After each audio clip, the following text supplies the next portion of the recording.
Honda старушка. Туугандар, чек жанбайт, бирок машина трайт этет. Кандай диагностика кылабыз?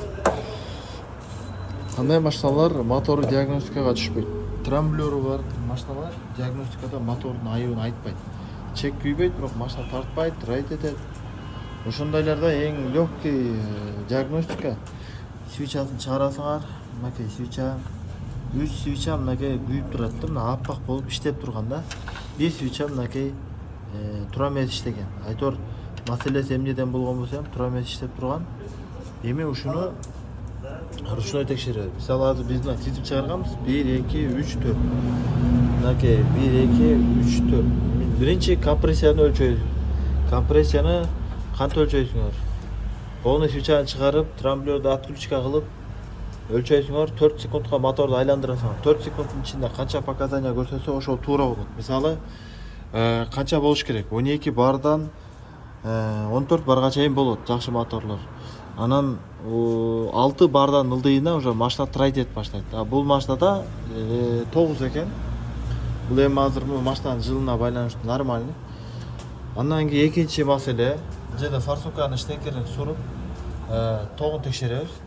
Трамблеру бар машиналарда форсункага ток келиш үчүн трамблердин штекерлерин полный кайра улаш керек. Анын үчүн кайрадан мына проводдордун бардыгынын учуна свечада болуш керек. Себеби эгерде бул жака искра корпуска турбаса, мунун ичинде катушка, коммутатор бардыгы ичинде. Эгерде чоң высокий искра коммутаторда 12 вольтко тебе турган болсо, коммутатор күйгүзүп коет. Ошон үчүн муну кайрадан свечалар салып, бул жакты жаап коесуздар. Свечасын сайып, штекери сайып, анан кийин мына штекердин, турган штекердин айтор кайсы цилиндр иштебей атат. Шунун форсунка питания текшересиңер. Замокташканда плюс келеби? Келет. Анан басканда импульс келеби? Келет. Келип аткан болсо, анан кийин инжектор системаны ачасыздар.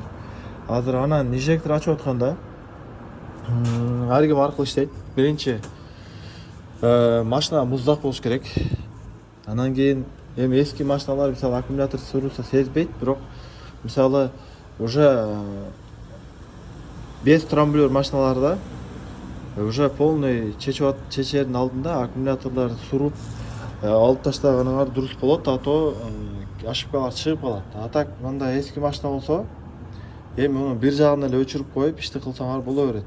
Прямо там кереги жок, именно отключка кылып алып болгону питание болбосо эле болгон. Анан эми ар ким аркылуу иштейт. Мисалы трамблер мунун чечип эшикке алып таштап, анан дагы бир нерсе кылып, айтор болгону бул жакта искра болбош керек. Неге десеңер, бул жерде бензин чыгып атат.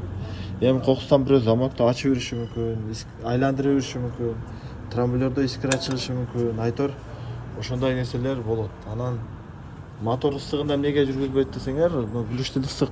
Бензин түштө, мына глюштил мындайынан кезип туруп, нары кеткен да. Именно mo инжектор түгүнө глюштил бар. Өрт чыгып кетиши мүмкүн. Ошону карап, ачып эме кыла бересиңер. Анан кийин мисалы форсунка ачылат, да, форсунка оңой эле чыгат. Мисалы любой эле машина. Жерде маневр турган нерсе, бул жерде болттарды чечкенде туура тартыш керек. Болсо форсунка сынып калат, калпактары.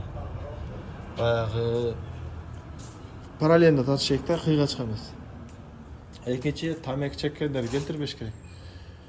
Бензин инжектор жасаган жерде тамеки чеккен, андай мындай дагы бир болгарка иштеткен, айтор ошондой маселелерди бир сыйра карап коюп, жок баанда ошон өрт чыгып кетпеш үчүн. Иштегенде mo чачардан алдым, полный видео съемка кылып алыш керек, потому что машина старый, куча провод, мынакта толуп турат нерсе турат.